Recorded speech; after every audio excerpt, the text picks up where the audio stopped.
now, and I'm pushing play on the song now.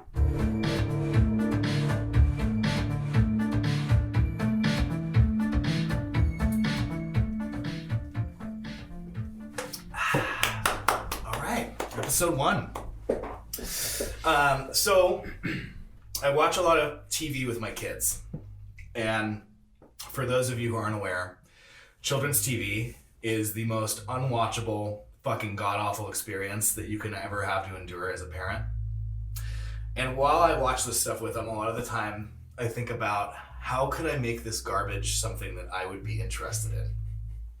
So in that vein, I've kind of conceptualized a few ideas just watching some things with my kids about like, wow, you know, you could easily take this, make the content more adult and darker, and redo it in the style of an early 2000s gritty reboot a la Dark Knight and Transformers. So, welcome to the podcast Gritty Reboot. Today, we're going to talk about how to reimagine the movie Inspector Gadget. Joining me today, I've got my buddy Chris Gordon. He is going to help me out a little bit with some of the conceptualization, and my buddy Joe Heron, who is also going to be working with us on some like storytelling ideas, casting decisions, stuff like that. So we're just going to kind of conceptualize for you now what the darker adult Inspector Gadget could be if someone were to make it the best version of itself. So to start with, how you guys doing? Pretty good. Yeah. Ready to get this off the ground. You guys seen much Inspector Gadget since you were 12? Go Gadget reboot. Matthew Broderick, I think, was the last time I saw. Yeah, that's Inspector probably Gadget. the last time any sane adult without kids has seen it. Yeah. Okay. Well, yeah. I do not have kids. I don't. So I don't think so. Anyway. But I'm a huge Matthew Broderick fan, so Yeah. Well, everybody is. I got it's fucking Liar. Or sorry. liar. Yeah, I really like The Mask. Liar. I meant Cable Guy. No, I he's meant not. Cable Guy. Yeah. No. That was my apologies. All right, so what do you guys remember about? Okay, yeah, what do you guys remember about Inspector Gadget? Like, It's kind of like Mr. Bean, right? Where he's like an inspector, and he gets the job done, but it's in a goofy manner, and he has a daughter, and he's got a niece. Niece. He's got a niece named Penny and a dog named Brain. And then he works for Inspector Quimby, or Chief Quimby, sorry, who's the chief of police, who really doesn't give a fuck what he does as long as he gets results. Okay. So Yeah, he's not a by the book police captain. no, definitely, he's a loose cannon. Yeah, In a results. G-rated setting. Oh, okay. So Yeah, And then nothing new there. you guys remember the bad guy? the claw. Yeah, I don't remember the. he's So- just got the claw and a cap, Yeah. and he always gets away. Yeah. No matter what, he's very Doesn't close show to his getting face, it. Never right? once. In the cartoon, it never shows his face. The movie, Kevin Spacey. he is played. Is it Kevin Spacey? Is it Kevin Spacey? I don't know. If it's Kevin. I can look it up, but I don't think it's Kevin's. I'll IMDb it. Yeah. So yeah, in the movie you do Just spout. you do see his face, and then in the cartoon he has a group of henchmen working for him called MAD. Mothers Against Drunk Drivers. Yeah, they're All right. big on claw. So there is a The bit. White Claw. Sanford Not big on that actually. Yeah. No. Sanford Skolex is the bad guy. But he In the he's- movie? In the movie. He Okay. just might be a bad guy, though. I don't think he might just be working for Claw. I don't think you ever see Claw in the movie either. Okay. Oh no! What happens is he becomes Claw.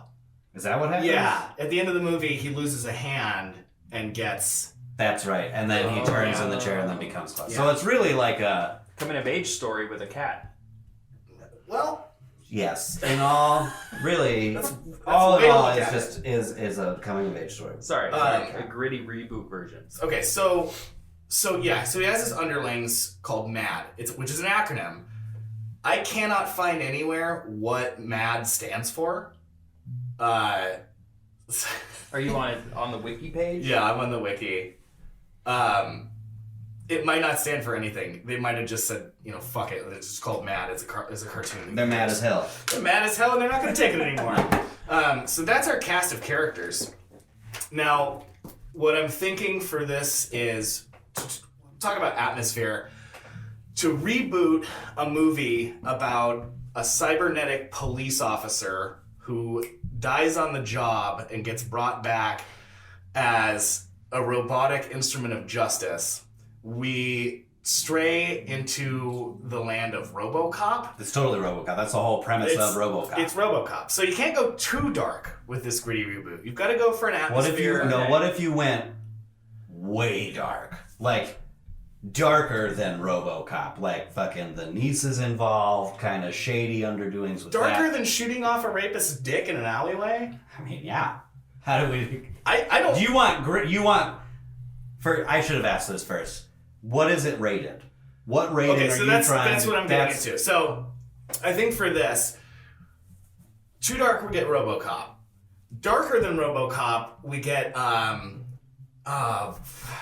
I don't even know. What is that? That's like an anime. That's not... I don't want to go into that territory. Yeah, it gets really dark. So, what I'm thinking for atmosphere, probably go for something that's honestly more like the atmosphere of, like, maybe Iron Man. As far as you can't, like, people die violently, but it has a lighter-hearted tone. So no gore. And you don't so PG-13. So not gratuitous violence, but definitely violent. So PG-13. PG-13. Okay. For sure. So then to add grit... G.I. Joe. The accident that happens could kill the family of the niece. Uh-huh. The mom and dad of the niece, and Inspector Gadget is there trying to, like, avenge. Well, okay, so here's what I'm thinking. He's already raising her, and so he's like, the parents are already dead. Long dead. He's all she's got. But I'm thinking for dark adult gritty reboot, she's already in college. So it opens with him, puttering around the house, looking at pictures of her. He's still got the dog, and the dog obviously is like, a Rottweiler or like a German Shepherd in this version, and not some dopey little beagle. Not to talk shit on beagles. The beagles are I love beagles, but you want it to be like a police dog. Yeah, because he's like a police officer. Yeah. But was he good at his job? Yeah, no, he's great. He's like a lauded sergeant, and I think I'll get into why this is getting very RoboCop. No, wait. I'll get into what happens after I explain how we're gonna open things. She's up. old. So she's an adult now. She's studying. And he's not Inspector Gadget yet. He's not Inspector Gadget yet. He's an acclaimed detective, maybe? Officer Gadget. Yeah, maybe Detective Gadget. Okay. Okay, so she's at college doing some kind of a STEM degree. So he, to open the movie, like, calls her up, goes to voicemail. He's like, "Hey, Penny, just wanted to check in. I hope everything's going well. I miss you. Blah, blah, blah." He's obviously having a hard time. Empty nest syndrome. Next scene, he gets to work. Or actually, no, sorry. He's responding to a crime scene, which is an active shooter situation. What I'm thinking is he goes down. They hold a funeral. Penny comes back to town. She's broken up because he's all she had left in the world. And then as she's like sorting through the house and playing with the dog, going through his stuff, decides like, no, the world's already taken enough. I'm not letting it take Uncle Gadget. Digs up his body, takes him to her lab. She puts him back together, using whatever she has on hand in the lab.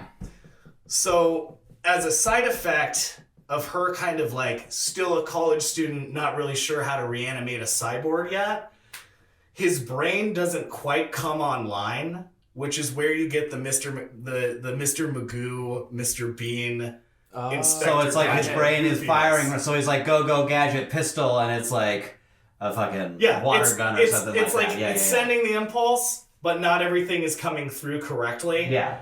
There are a lot of software issues. Yeah. A lot of software issues. Yeah. Back-end software issues. And he's also shouldn't have got the update. The intellect just isn't quite all there yet. It never really comes online. How long has he been dead? Couple days. Does it Could you make it a resurrection story? Like Jesus? Yeah, like have No, some that's Jesus not- undertime. No. I mean, No. we can get into that. We can get into that. What was that one movie with the lion and The Witch and the Wardrobe? Yeah, Narnia? Narnia, yeah. Isn't that like supposedly I some think Christian? There's allegories to Jesus, yeah. Yeah, anytime you have the first of a trilogy, there's a point in the movie where the character sacrifices himself and comes back. Okay, so I'm talking money revenue.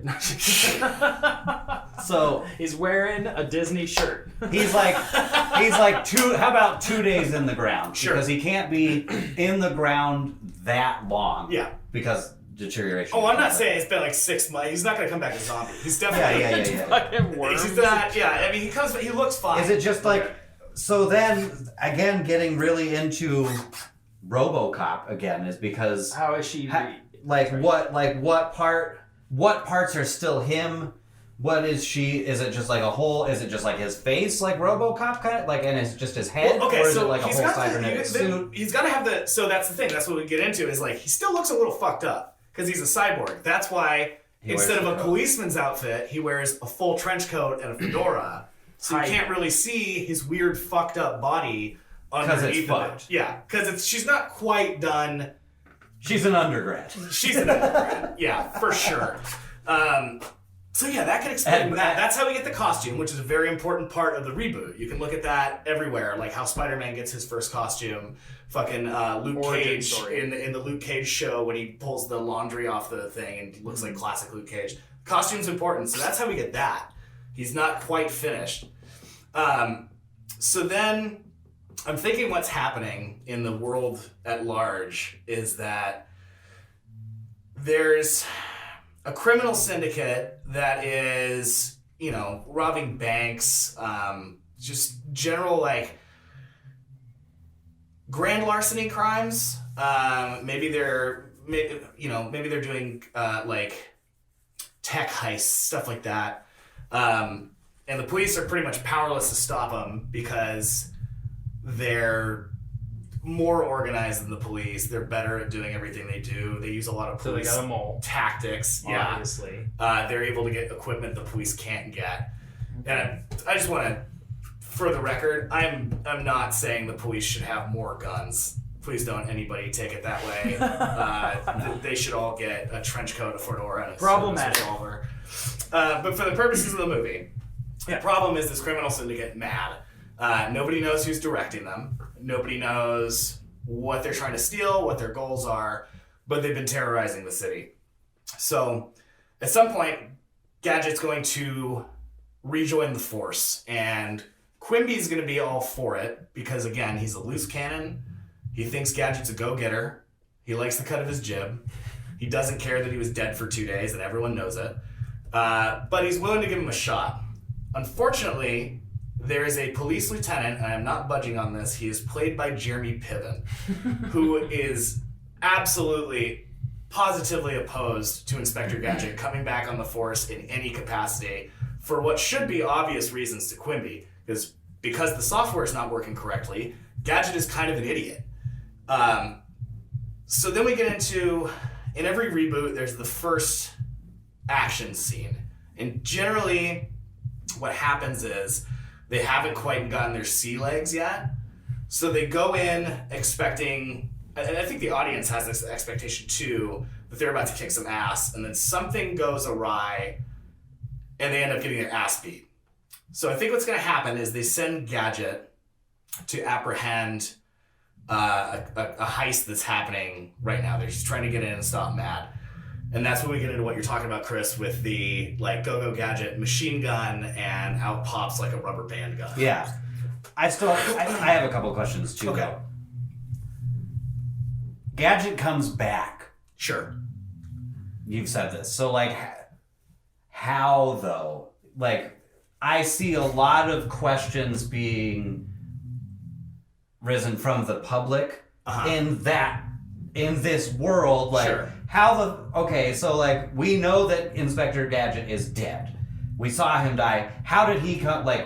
Is he science lab? How? All you have to do is show science a scene. lab. So show a scene in a then science lab. But she works for the big corporation that everyone that is already reanimating people. is that already a thing?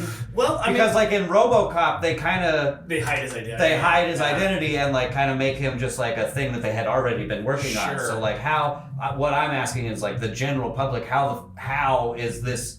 How did he come back? Like you might have to just go back and be like, he went to the hospital. He didn't end up dying. Well, he did end up dying, but it was like don't. Kind of like, hide the death. Sure. Let's take him back to the lab. Yeah. And maybe she works at the lab. She could be working for a company instead of a school. Mm-hmm. And she gets the call, and since he is Inspector Gadget, he, top tier of the force, while a veteran, she's like, gets the call. Helicopter here to the lab. Sure. We'll take it from here. Why no? You just keep her in the dark about it.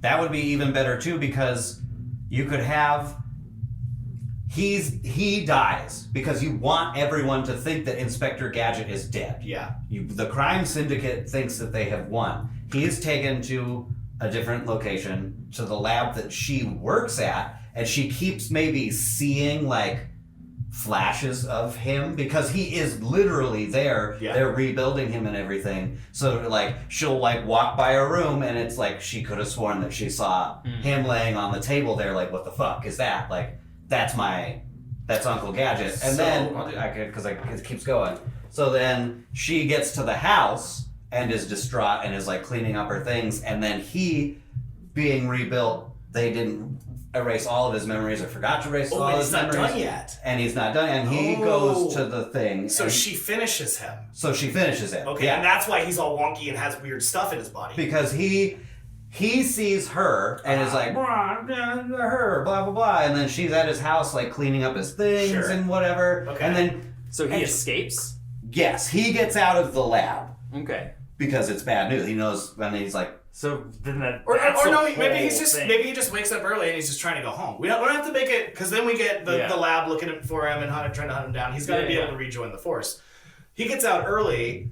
He goes home. I don't think he should rejoin the force. What I think, if you're going to make this like a real reboot, is like he's a renegade. He's like a renegade trying to stop this mad crime syndicate, and like the police chief keeps seeing like these crime scenes of like all these dead mob bosses and things like that, and he's like gets the hint that like, oh, this is fucking Inspector Gadget, blah blah blah. So he gets out of the escapes mad, the Claws laboratory that's trying to build a super soldier. Sure. He gets out, goes home because he remembers where he lives. She's upstairs cleaning out his stuff, hears the door close, grabs a gun. What the fuck is going on? Goes down and sees that it's Inspector Gadget. She rebuilds him because with household stuff. Yeah, silly gadgets and things like that. Everything, but he's still got weapons because he's an ex-cop, so he's got some weapons and some shields and stuff. Yeah. And his brain's not fully working yet. Yeah, so he's still a little goofy. Yeah, he is goofy. So I'll meet you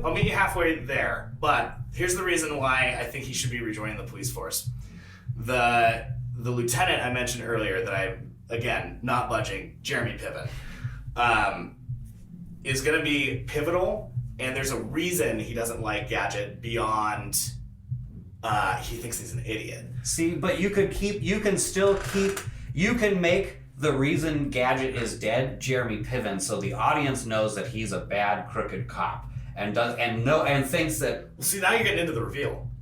So okay, here's what let's keep going if he rejoins the force. Can I say that he does? Let me spin my take that he doesn't rejoin the force. She fixes him up and he's stopping because he knows like his memory is starting to come back, and then he's starting to remember that Jeremy Piven is this asshole. Yeah. And then he like saves the day, destroys everything, kills Jeremy Piven, and then becomes a police officer again. And then you can start doing other movies where Jeremy Piven isn't dead and becomes the Claw, like a real... You just ruined the fucking reveal, Chris. We could all see it coming. Yeah. Yeah, so okay, obviously, yes. Jeremy Piven will become the Claw. Yeah. Because you were you kept saying you wouldn't budge. So. I won't budge on that. I like Jeremy Piven as the bad guy, but Gadget shouldn't be Gadget, like Inspector Gadget, until Piven is dead. The shit, like the lieutenant, police chief, Piven is dead, and then he comes And then back. that's- Gloom, yeah. That's the post-credits scene is him. Because the idea is whether he's on the Force or not, he's trying to take down Mad, which is being directed by someone who's not yet Claw. Kind of like the Matthew Broderick movie, actually. It's very much so like that. Pretty similar. So we're still in reboot territory here. And that's kind of where I'm going with this, is that, he takes down Jeremy Piven. Jeremy Piven comes back as Claw. Let's talk about some of the fluff in the middle. I like the idea of him not being fully functional and upgraded yet. And I think that's kind of key to his personality, is that he's still... Because we need to have some comedic moments in it, too. Well, he's still loving. It should be like maybe he has like memories of her as a little girl. Yeah. And so that's how he treats her as a character. Yeah. So it's still like does like watch your language kind of deal, and like trying to do like silly like go gadget flowers, and it's just like a poof of flour in her face or something. Or it's like actually like a smoke grenade, because he's like half military hardware and half shit from his house. I don't know. I'm picturing The Rock or oh my God, Batista as The Rock Inspector would be Gadget. really fucking funny. Yeah, actually. Just trying to squeeze into the trench coat. Every time he flexes, it's just like rips down. That's the whole gag. Is like he can't fit into the trench coat. But no, I think that's. But then he puts on a badass. He puts like a the classic Rock dress scene. It's a badass leather coat, and like leather pants or something. Bandoliers. I think that's kind of the if we're getting into reboot territory here too. That's kind of his character arc, is like trying to struggle with like, I'm half a living, fucking RoboCop, and half memories of my house where I raised my niece. What am I? And then, so you haven't... So the breakdown in the shower crying scene. Yeah, absolutely. Well, I'm no, also there should be... dead. No, he should have... That is a good thing, he should have constant flashbacks of him dying, but he doesn't know that he's dead because he is reanimated, so he keeps having these fucking very traumatic The death glitches scenes. trigger that. So every time you throw a glitch in there, and like it'll show the audience while watching the film or whatever, the glitch will be those more connections coming together, and then him figuring it out. And then because like the scene should be fucking Piven shooting him dead like in the face, and then he could like, because it's all scrambled out, he can't like, it's getting like, that would be a really cool scene, is like as the memory gets closer, so like the background becomes more clear, and then you can see like more of the person, but his face has always been like glitched out, and then finally he hit like something happens in like the main battle and it glitches, and he's like, oh fuck, Jeremy Piven's the bad guy. That's our rising action. That's when he realizes Piven is the Claw. Mm-hmm. Or at least the director of Mad. So he's like, okay, now I'm going to go get your revenge. Now we have to stop this. Yeah. But his niece is... As he's struggling with like, what is this thing that I've become? How do I reconcile being like, I've obviously clearly been designed to be an instrument of, bloodshed. But it's like every time I go to kill someone, something non-lethal comes out. Is that, and that could be, maybe that's his better nature overriding some of the software and being like, no, you don't kill. You're not the person who kills people. So I think after he discovers that Jeremy Piven is the Claw, goes to get revenge. And so that's the shift where he tries to embrace the darker aspect of himself, but ends up ultimately getting pretty much totaled by Jeremy Piven, who he is not prepared to fight. Because I think, Jeremy Piven's the director of this terrorist organization or criminal syndicate. He's probably a badass. He should already have things in him. Yeah. Mm-hmm. So he like... Maybe like his arm is like the last thing that he doesn't have, so maybe one hand, like he can grab him and like lift him up because he's got like... Yeah. And maybe like that could be a reveal too, is like, fuck, he's got... Yeah. And he's way stronger. Way stronger. Yeah. Like so lifts him up and just like... and throws fucks him up and tosses him in a dumpster. And I think the best way to give this like the climactic, uplifting character arc while still keeping in the same atmosphere, is that how do we do this? I'm thinking it's got to be something to do with his niece being like the best part of his life. Somehow makes like the memories of her as he's laying there like basically broken, initiates like maybe an auto repair sequence. Like the slides that are misfiring just line up, and it's internal shot of his like cybernetic brain, like the things that have not been clicking suddenly just click. Initiates like an auto repair. He gets all of his memories back. He gets his old personality back, and then he goes back for round 2. So there you can't. So what I would do is don't reveal. He shouldn't know that Piven is the bad guy yet. But he already got his ass kicked.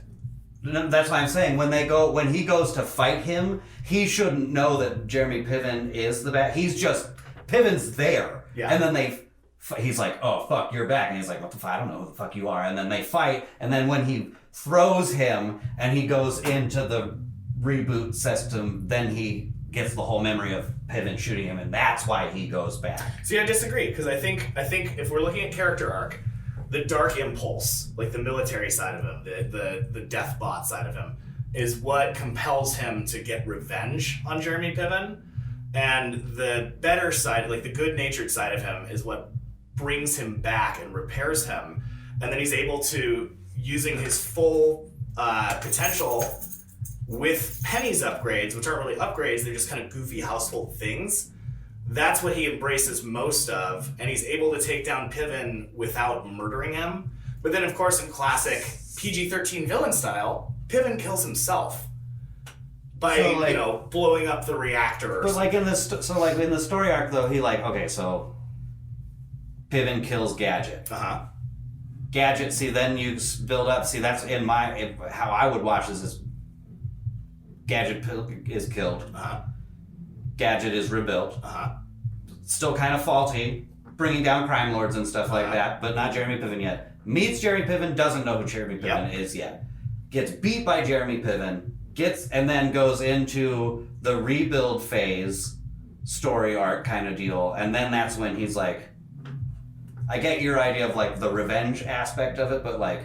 But also, you have to think about what's the niece's name again? Penny. You have to think about what she's been doing the whole time during the beginning of this. Yeah. So, because that will influence how the story goes and what makes sense. So, what's Penny been doing? If she's like a lead scientist at the company. Okay, so yeah, she's chilling, and he hasn't got his ass kicked by Jeremy Piven yet. He's out there doing his thing. What's Penny been doing? What's Penny doing? Observing. She knows that has died and come back. Is that what's going on? Well, she rebuilt him. She did the fine. Okay, He's dead, taken by Piven's mad company to rebuild him as a super soldier for himself. He escapes, meets Penny. Penny rebuilds him. He starts fighting crime. Okay. But doesn't join the force again. All he knows is that he was murdered by this crime organization. Doesn't know it's Jerry Piven's yet. But Penny works for the Mad Lab company. She's like the head person, but then she was cut from... Does she know that it's a bad company? Is she like an infiltrator? She's starting to figure it out. She's starting. It's a slow reveal. For her. So because she keeps seeing, so she's like the head research developer or whatever of this Mad company, and then she's taken off of this project she's been working on forever because that's when Piven brings in Inspector Gadget. And so she's cut off. So she's mad at them and is like, "What the fuck are you doing with my stuff?" And then she keeps getting glimpses of her uncle being around and is like, all right, something is up because he's fucking dead and I can see. And then he escapes. And then they meet So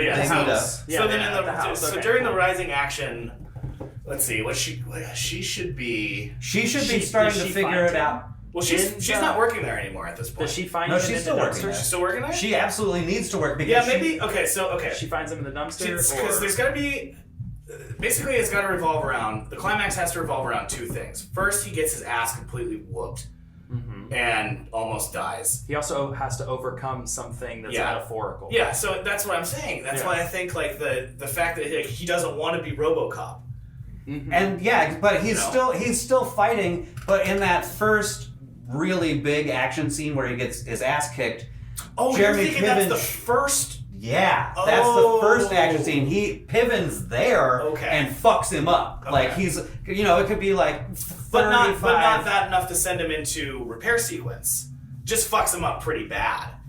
And that's when he makes the connection in his head, like, oh, that's the fucker who killed me. Almost. Okay. He's getting very, very close. So that's like the big fight happens, and Jeremy Piven realizes that Inspector Gadget's. He knows where he is now. So then he's going to start sending... So he fucks him up and he thinks he kills him, throws him off the roof of the building, lands in a dumpster. Penny doesn't finds think he's got to worry about it anymore. And then Penny finds him and rebuilds him. And as she's like rebuilding him, do kind of like a montage of him like learning things again. And then it's just like where the memories start really closing in. And then it comes into focus that Jeremy Piven is the asshole. So then it kind of turns into like a... That's when he goes RoboCop mode and tries to kill him. Like a Punisher mode kind of deal. He has figured it out, knows where he is, and then just starts... helps him get in the lab. Yeah. And because she still works there. So he starts picking his empire down. Destroying his empire, just like in The Punisher. Like taking down his sons and all this stuff. Can we do a montage? Down. Yeah, of course absolutely montage. Duh. Montage for sure. Because... But where he's using his household stuff in a military way, like he's like launching a shovel into a dude's chest. And like a hand mixer with like... impaling a guy with an umbrella, and then it pops open. Yeah. Oh. That would be dope. And then he uses it. Yeah. Dude. Yeah, definitely have to do that. So the silly stuff can be in... So he's like taking down some crime things. He's working with the chief of police secretly. Yeah. Kind of like a Batman situation. The chief's tipping him off where they're at. Yeah, and he's going... And then Jeremy Piven's like, what the fuck? So he's like, why are all these fucking lackeys dying? So he's like, I gotta make this deal there myself. So Inspector Gadget comes in to bust the guys. He's like, go Gadget something. And then something silly happens, and then Jeremy Piven fucks him up bad. Again. No, this is the first time. Okay, I'm still on the first why he throws him out the window.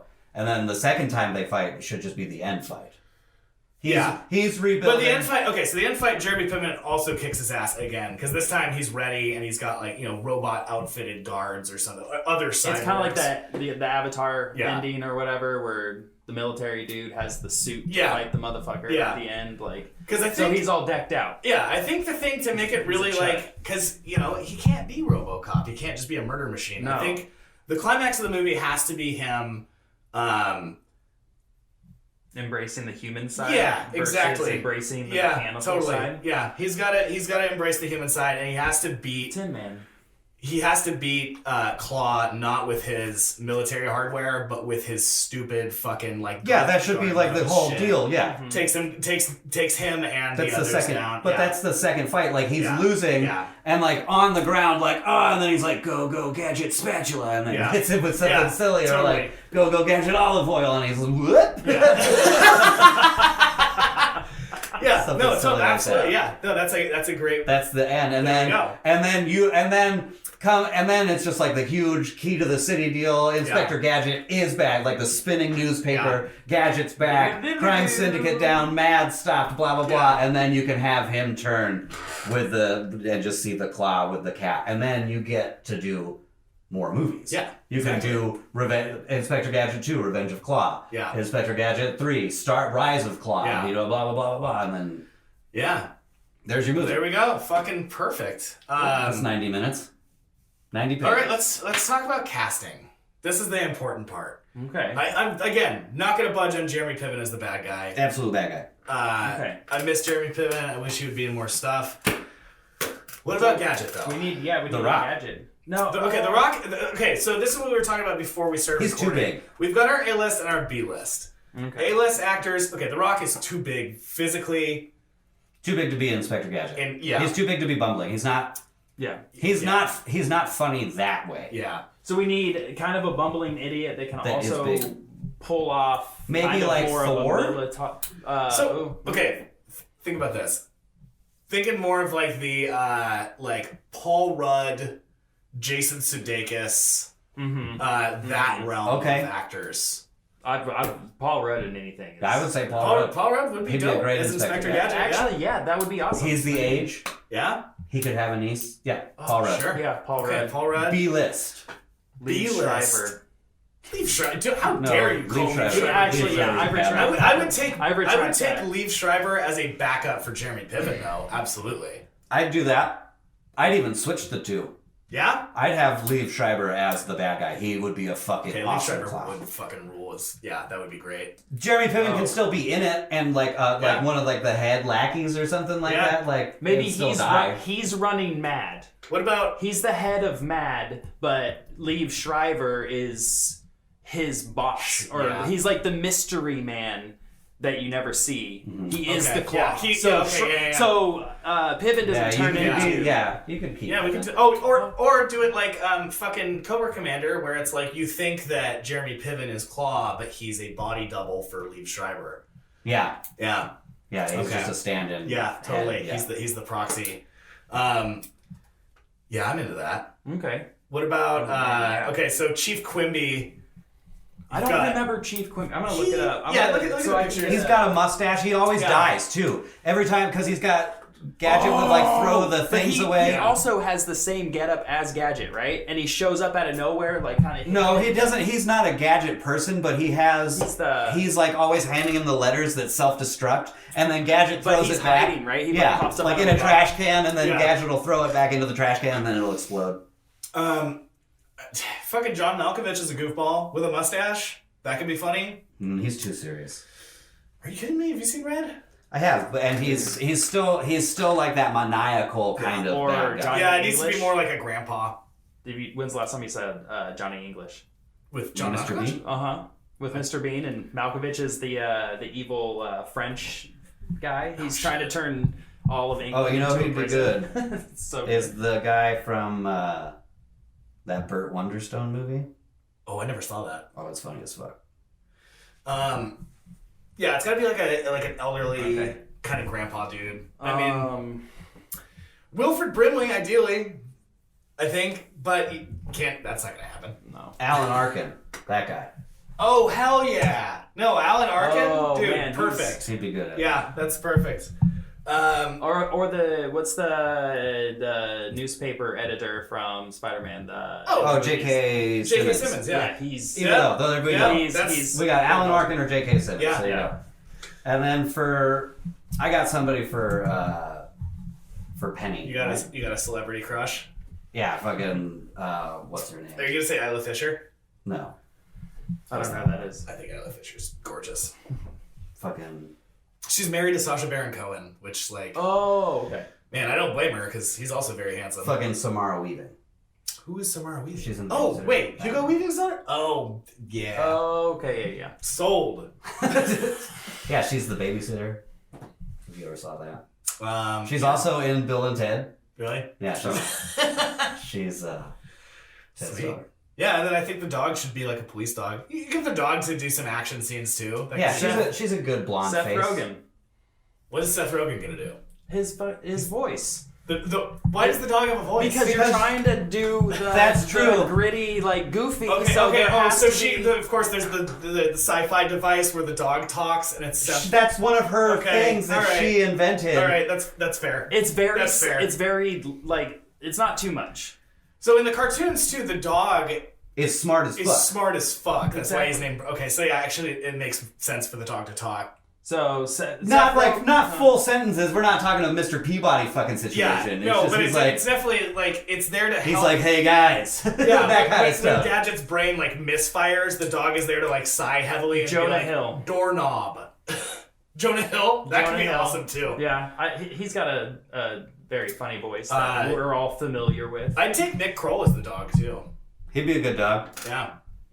Yeah, I mean, there's tons of voice actors that are making Hank. No, Azaria. Nick Kroll should be Claw's cat. Who can also talk? Yeah. Oh yeah, That's 'cause- hilarious. Yeah, Yeah. he's That's definitely fucking there. hilarious. And they should have a little battle, cat dog, Cat dog battle. Mm-hmm. cat And dog the type thing. cat has like a cyborg rig. or something. Yeah. something silly. But the dog's kind of dopey still, Yeah. but still kicks its ass. Yeah. And then pees on it at the end. Yes. Dude, That's funny PG-13 shit. Dude, That's a laugh track right there. You put the P joke on this and pitch this to Michael Bay. We've got ourselves a fucking blockbuster. Right. Yeah, we just rebooted. Well, yeah, you guys are welcome. We just rebooted. You guys are welcome. So, That's so modest. I don't know. I guess that's it for this week. Joe, you got anything to plug? Just check our. The deep end. Check the YouTube channel. It's Luja Productions. We've got the release of The Deep End, which is a short proof of concept thriller, and we've got a bunch of other videos on the YouTube channel as well. So check us out, or check us out at lujaproductions.com. Thank you. All right, yeah, subscribe. We'll have another episode in 2 weeks. Yeah. All right, Chris, you can go fuck yourself. Joe, I'm gonna fuck off.